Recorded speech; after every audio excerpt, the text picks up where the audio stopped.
보겠습니다. 하나님 말씀은 에레미야서 8장 18절부터 22절까지 제가 봉독해 올리도록 하겠습니다. 8장 18절부터 22절까지.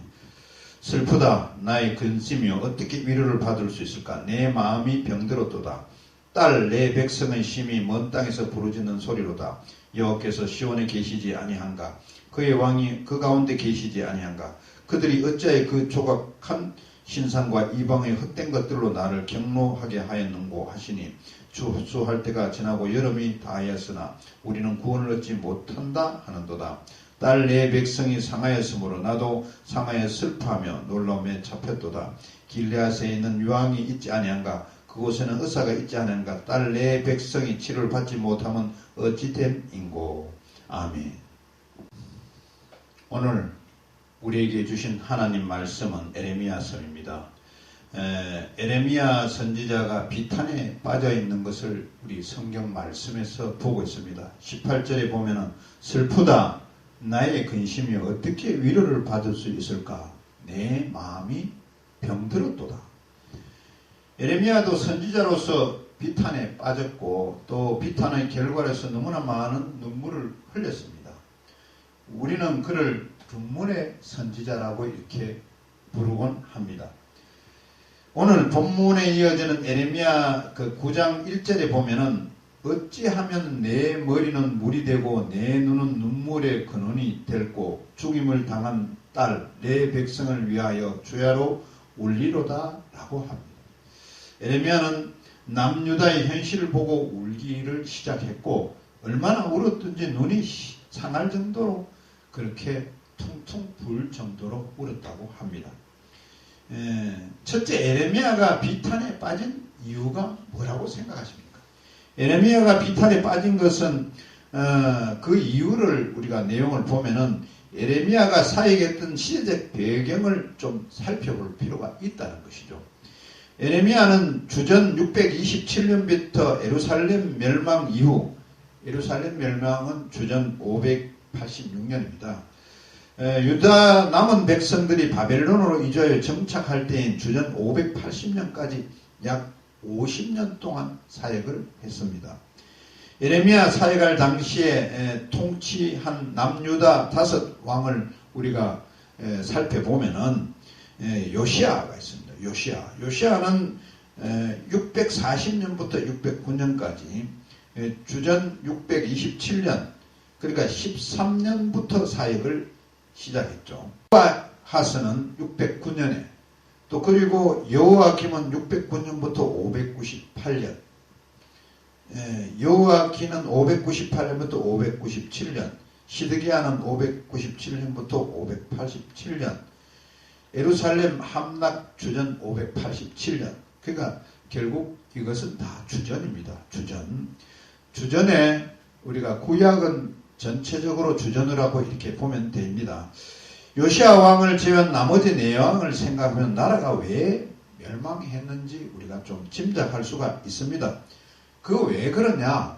왕들이 근본적으로 악했다는 거죠.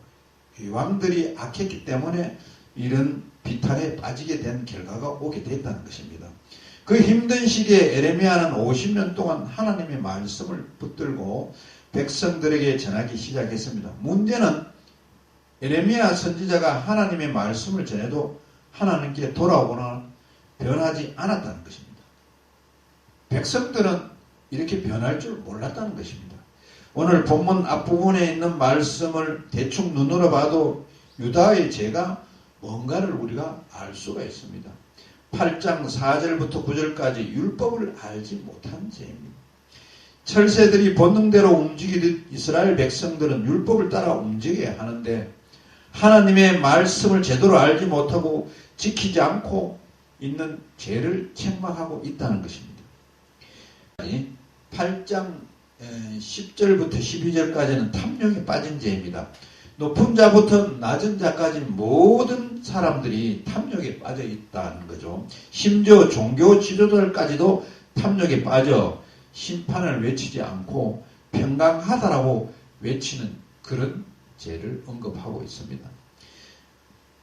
또 8장 13절부터 17절까지는 완고함에 빠진 죄입니다. 남유다 백성들은 예루살렘에 성전이 있는 한 어떤 죄를 지어도 자기들은 하나님께서 지켜준다 이렇게 생각을 했던 것입니다. 그들에게 바빌론을 통해 심판할 것을 선포합니다. 바빌론을 통해서 심판한다는 것이죠. 지금 에레미야는 하나님이 주신 말씀을 근거로 남유다의 미래가 어떻게 될 것인지를 정확히 꿰뚫고 있었다는 것입니다. 어떻게든지 바벨론으로부터 오는 심판을 막아보기 위해서 울면서 말씀을 외쳐보았지만 백성 그 누구 하나도 에레미야가 전하는 설교를 듣고 하나님께 돌아오려고 하지 않았다는 것입니다. 영적으로 병이 들어도 단단히 들었다는 것이죠. 영적인 불치병, 영적인 암, 말기가 되어 버렸다는 것입니다. 도저히 구제불능이었다는 그런 것입니다. 오늘 본문의 내용은 이제 멀지 않은 나라가 버려서 바벨론으로 포로로 끌려갈 백성들이 하게 될 말을 소개하게 된 것입니다. 이 상황에서 유다가 해야 할 일이 무엇인지를 말하고 있는 것입니다. 본문의 이해를 돕기 위해서 오늘 19절부터 한 절씩 설명을 해드리도록 하겠습니다. 19절에는 딸 내 백성의 심히 먼 땅에서 부르짖는 소리로다. 여호와께서 시온에 계시지 아니한가? 그의 왕이 그 가운데 계시지 않은가? 그들이 어찌하여 그 조각한 신상과 이방의 헛된 것들로 나를 경노하게 하였는고 하시니라고 합니다. 이 말씀을 제대로 이해하려고 하면 19절 말씀을 반토막 내어서 생각해 봐야 됩니다. 먼저 앞부분은 딸 내 백성의 심히 먼 땅에서 부르짖는 소리로다. 여호와께서 시온에 계시지 아니한가? 그의 왕이 그 가운데 계시지 아니한가? 까지 먼저 한번 살펴봐야 되는 것입니다.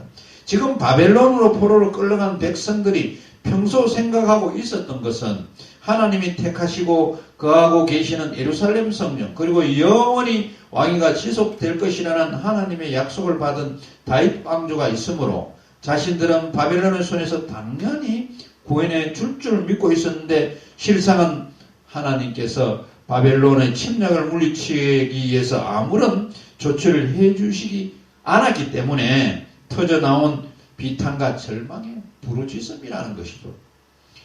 하나님께서 다 해결해 주실 줄 알았는데 도무지 해결해 주지 않은 그런 비탄 절규라는 것이죠.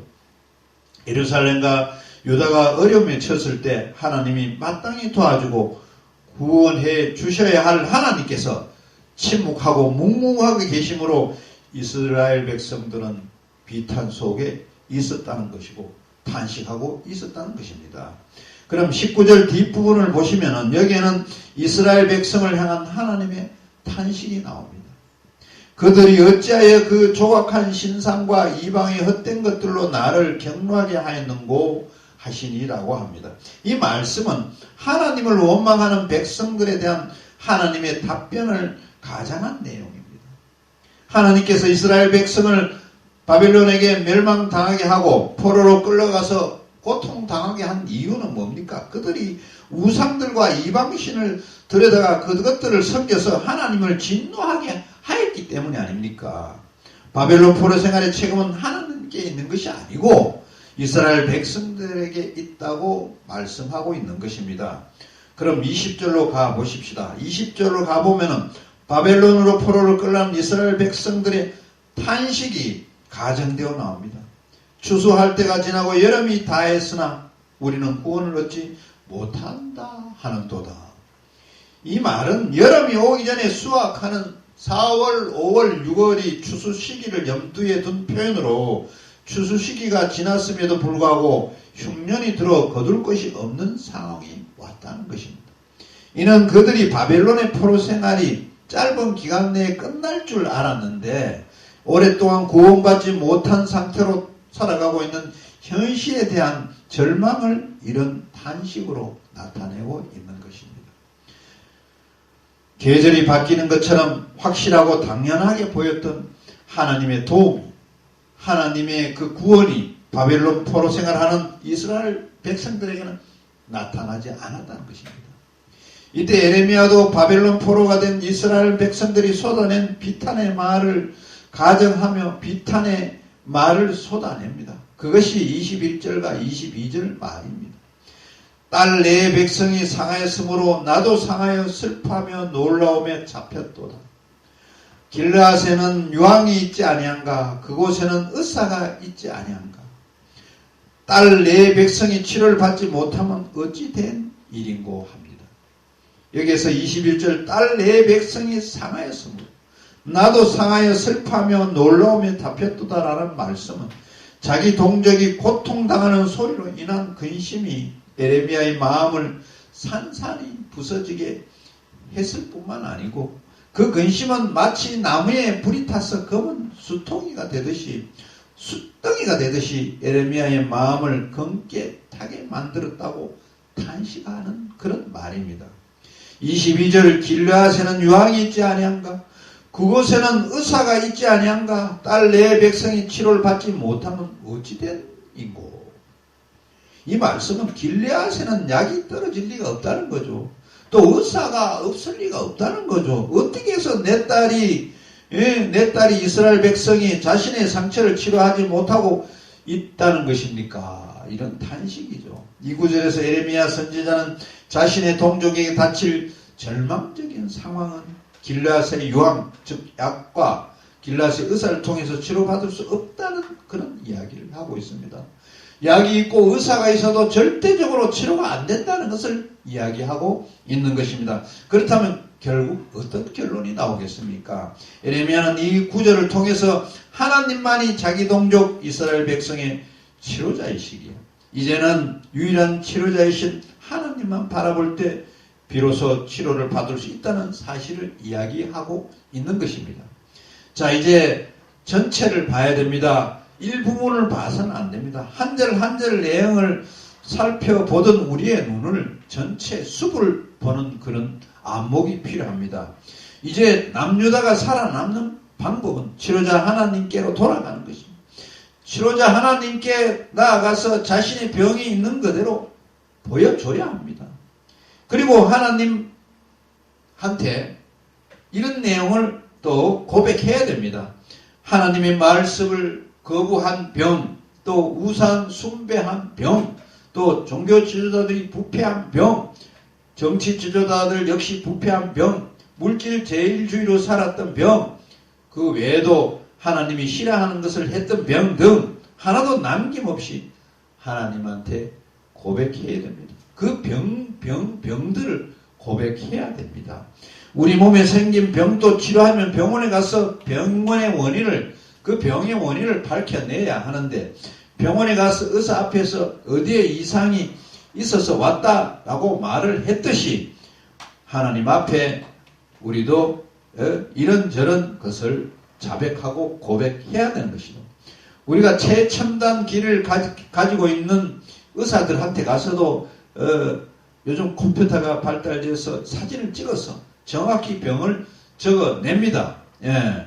그래서 그 아픈 부분을 도려내고 수술하고 통증을 없애서 치료합니다. 마찬가지로 우리도 하나님 앞에 섰다면 하나님으로부터 그런 치료를 받을 자세가 되어야 되는 것입니다. 이스라엘도 그러합니다. 이젠 희망은 하나님밖에 없는 줄 알고 그동안 지은 모든 죄를 고백하고 하나님께 돌아오면 치료의 하나님은 죄를 용서하고 고쳐주실 것입니다. 이사야 55장 6절 7절에 보면은 너희는 여호와를 만날 만한 때에 찾으라. 가까이 계실 때에 그를 부르라. 악인은 그의 길을 불의한 자는 그의 생각을 버리고 여호와께로 돌아오라. 그리하면 그가 긍휼히 여기시리라. 우리 하나님께로 돌아오라. 그가 너그럽게 용서하시리라 하셨습니다. 이제 오늘 주신 말씀을 우리에게 한번 대입을 해보도록 하겠습니다. 저는 이 말씀을 보면서 지금 우리가 영적으로 정말로 괜찮은 시대에 살고 있다고 생각합니다. 네. 그런 거에 대해서는 우리가 감사해야 됩니다. 지금 우리는 에레미야가 사악한 구약시대에 살지 않고 예수님이 십자가로 구원을 완성하신 신약시대에 살아오고 있다는 것입니다. 에레미야가 살던 시대에 우리가 있지 않잖아요. 지금 우리는 신약시대에 있는 것이죠. 그래서 우리는 그때보다는 낫다는 것을 지금 이야기합니다. 영적으로 감사해야 된다는 거죠. 에레미야 선지자 당시 명약과 명의로 소문한 길리앗의 유황과 의사로도 치료할 수 없었던 우리의 영적인 병, 육신적인 병을 고쳐주시기 위해서 예수님이 이 땅에 오신 것입니다. 예수님께서 이 땅에 오셔서 하신 일은 뭡니까? 복음을 전파하고 또 제자를 훈련하고 치유사역을 하고 여러 가지를 했지 않습니까? 이 가운데 치유사역이 있습니다. 치유사역은 정말 중요하죠. 예수님이 태어나시기 700년 전에 이미 이사야 선지자가 예언했는 이야기가 있습니다. 마태복음 8장 17절에 보면 이는 선지자 이사야를 통해서 하는 말씀에 우리의 연약한 것을 친히 담당하시고 병을 짊어지셨도다 함을 이루려 하심이더라. 이 말씀대로 예수님은 인간의 몸을 입고 오셔서 온 유다 땅을 두루 다니면서 수많은 병자들을 고치셨습니다. 중풍 환자뿐만 아니고 문둥병, 혈류병, 기명어리, 안전뱅이, 소경, 심지어는 온전한 몸을 가졌으나 세인들의 지탄으로 마음의 상처를 입고 있는 간음하는 여인까지, 간음한 여인의 병까지 다 수많은 병자들이 그리스도께 나왔고 그들은 참된 치료자 되시는 그리스도로 인해 영과 육이 온전하게 고침 받았던 것입니다. 오늘 우리들이 그 치료자 예수님을 믿고 있는 것입니다. 그러기에 우리는 신앙생활하면 예수님께서 우리의 그 어떤 질병도 상처도 고칠 수 있는 능력이 있다는 것을 우리는 분명히 믿어야 합니다. 믿고 의지해야 합니다.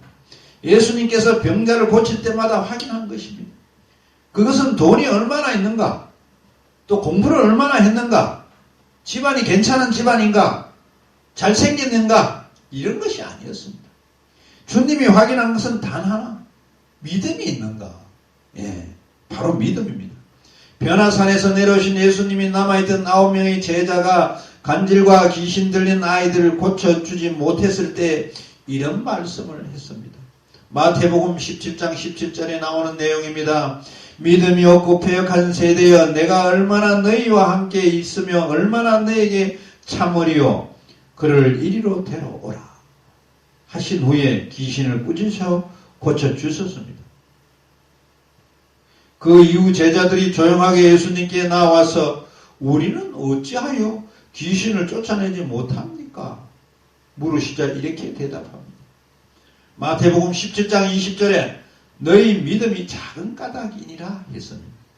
마가복음 10장에 여리고성에 있던 맹인이며 거진 바디묘를 눈뜨게 하신 사건도 마찬가지입니다. 바디묘가 예수님이 여리고를 지나가신다는 소식을 듣고 소리를 질러 자신을 불쌍히 여겨달라고 요청했습니다. 결국 주님 앞에 갔을 때 예수님이 바디묘에게 물었습니다. 내가 무엇을 하며 무엇을 원하느냐? 바디묘가 대답했습니다. 선생님이여 보기를 원하나이다. 그때 예수님의 답변은 가라 내 믿음이 너를 구원하였느냐. 그러자마자 눈이 떠졌습니다. 그렇습니다. 주님은 어떤 병도 고칠 수 있습니다. 어떤 상처도 낫게 하실 수 있습니다. 이 시간 여러분들 아프고 병든 사람이 있으면 주님의 믿음으로 치료하시기 바랍니다. 주님은 병자뿐만 아니라 죽은 지 사흘이 되어 썩은 냄새 나는 송장 나사로도 살리신 그런 능력이 있는 분입니다. 생명의 주님이시라는 것을 믿으시기를 바랍니다. 그 능력의 주님이 이미 우리의 질병과 상처를 알고 계십니다. 그 능력의 주님께서 우리의 아픈 부분을 다 깨뚫고 있는 것입니다. 주님은 이미 우리 한국교회에 병들고 있는 거 다 알고 계십니다. 주님은 우리나라의 아픈 부분, 우리나라의 고통도 다 알고 계십니다. 주님은 이미 한국교회 목회자와 중직자의 병든 부분도 알고 있고 주님은 이미 우리 성도들이 가지고 있는 모든 질병을 다 알고 계십니다. 육체적인 질병을 포함해서 감정적인 질병, 영적인 질병 등등등 모두를 우리 주님이 알고 계십니다. 이제 우리가 해야 할 일은 온전한 믿음을 갖고 주님께 나아가고 돌아가는 길입니다. 에레미야 당시 사람들이 살 길이 뭐냐? 그때 당시 사람들도 회개하고 치료자 하나님께 돌아가는 방법이 유일한 살 길이었듯이 지금 우리도 병든 모습 이대로 우리가 살기보다는 치료자 대신 하나님께, 예수님께 가야 합니다. 그래서 예수님께 간절한 믿음으로 고쳐달라 요청하여야 합니다. 이것까지가 우리가 할 일입니다. 그러면 우리가 구원해 주신 우리 주님께서 우리의 모든 질병에서 깨끗하게 고쳐주실 줄 믿습니다. 저와 여러분들 우리 주님을 믿고 주님으로부터 믿음 속에서 치료받는 우리 모두가 되시기를 바랍니다. 새해에는 아버지 하나님 우리 주님과 더불어서 동행하면서 그 믿음 속에 살아서 건강하고 희망찬 우리 모두가 되시기를 기도드립니다.